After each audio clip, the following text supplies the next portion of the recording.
ଗତକାଲି ରାତିରେ ଆମର ଯେଉଁ ଗଞ୍ଜେଇ ସିଜ୍ ହେଇଥିଲା ସେଇଟା ହେଉଛି ଆମର ଯେମିତି ଆମେ ପ୍ରତ୍ୟେକ ଦିନ ଆମେ ପେଟ୍ରୋଲିଂ କରିଥାଉ ସେଭଳିଆ ପେଟ୍ରୋଲିଂ କରିଥିବା ସମୟରେ ଟ୍ରେନ୍ ଗୁଡ଼ାକ ଚେକିଂ କରାହେଉଥିଲା ସମତା ଏକ୍ସପ୍ରେସ୍ ଟ୍ରେନ୍ ଷ୍ଟେସନରେ ଲାଗିଲା ପରେ ଆମେ ଗାଡ଼ି ଭିତରେ ବଗି ଗୁଡ଼ାକ ଚେକ୍ କଲୁ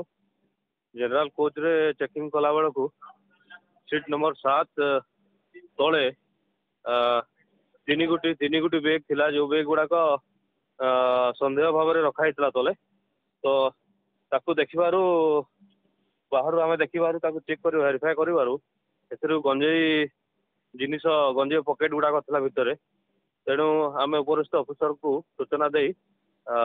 ତାକୁ ଷ୍ଟେସନରେ ଓହ୍ଲେଇଲୁ ତା ସହିତ ତା ପୂର୍ବରୁ ଆମେ ତାକୁ ଜଗିକି ବସିଲୁ କି କିଏ ଓନର କିଏ ଥିବ ବୋଲିକି ସମସ୍ତଙ୍କୁ ପଚରା ଉଚରା ବି କରାହେଲା କେହି ତ କିଛି କହିଲେନି ବହୁତ ଭିଡ଼ ଥିଲା ଟ୍ରେନ୍ଟା ତାପରେ ଚେଷ୍ଟା କରାଗଲା କିଏ ଓନର ବୋଲି ଜାଣିବା ପାଇଁ କିନ୍ତୁ କିଛି ଜଣା ପଡ଼ିଲେନି ବାଧ୍ୟ ହେଇକି ଟ୍ରେନ୍ ଛାଡ଼ିବା ସମୟ ହେବାରୁ ଆମେ ବାଧ୍ୟ ହେଇକି ତାକୁ ଓହ୍ଲେଇକି ଷ୍ଟେସନରେ ରଖିଲୁ ଆଉ NDPS ଆକ୍ଟ ଅନୁସାରେ ତାକୁ ଆମେ ଜଣେ ଏକ୍ଜିକ୍ୟୁଟିଭ ମାଜିଷ୍ଟ୍ରେଟଙ୍କ ଉପସ୍ଥିତିରେ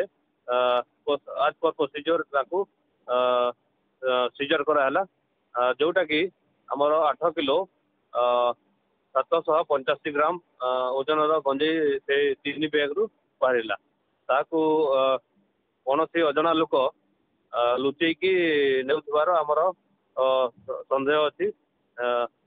ଚାଲିଛି ଇନଭେଷ୍ଟିଗେସନ ଚାଲିଛି ଆଗକୁ ପ୍ରତ୍ୟେକ ଆମର CCTV ଭେରିଫାଏ କରାଯିବ ଆଉ ଅନ୍ୟ ପ୍ରକାର ଭେରିଫାଏ କରିକି ମୁଖ୍ୟ ଅଭିଯୁକ୍ତକୁ ଧରିବା ପାଇଁ ଚେଷ୍ଟା ଚାଲିଛି ସାର୍ ମାଜିଷ୍ଟ୍ରେଟ ଦାୟିତ୍ୱରେ କିଏ ଥିଲେ ଆମର ଟିଟିଲାଗଡ଼ ଅଞ୍ଚଳ ଆମର ଆସିଥିଲେ executive magistrate Shri Sandeep Kumar Chandrakar ORS sir ଏଇ ବଜାରର ମୂଲ୍ୟ ଅନୁଯାୟୀ ଆମର ଗଞ୍ଜେଇର ମୂଲ୍ୟ କେତେ ହେଇପାରେ ବଜାର ମୂଲ୍ୟ ଆମେ ଖୁଚୁରା ମୂଲ୍ୟ ଦେଖିବା ପ୍ରାୟ 80,000 ଏହାର ମୂଲ୍ୟ ଆସିବ ପରବର୍ତ୍ତୀ ସମୟରେ କିଭଳି ସଜାଗ ରହିବ JRC ପୋଲିସ ଆଉ କେମିତି ରହିବ ଏ ବିଷୟରେ ଆମେ ଏବେ ତ ପୁରା ସଜାଗରେ ଅଛୁ SP ରେଲୱେଙ୍କ ଡାଇରେକ୍ସନ କ୍ରମେ ଆମେ ବର୍ତ୍ତମାନ ପ୍ରତ୍ୟେକ ଦିନ ପେଟ୍ରୋଲିଂ ଚାଲିଛି ପ୍ରତ୍ୟେକ ଦିନ ଟ୍ରେନ୍ ଗୁଡ଼ାକରେ ଚେକିଂ ଚାଲିଛି ଆଉ କୌଣସି ପ୍ରକାର କଣ୍ଟ୍ରାବାଣ୍ଡ ଆଇଟମ ଟ୍ରାନ୍ସପୋର୍ଟେସନକୁ ରୋକିବା ପାଇଁ ପ୍ରତ୍ୟେକ ପ୍ରକାର ପଦକ୍ଷେପ ନିଆଯାଉଛି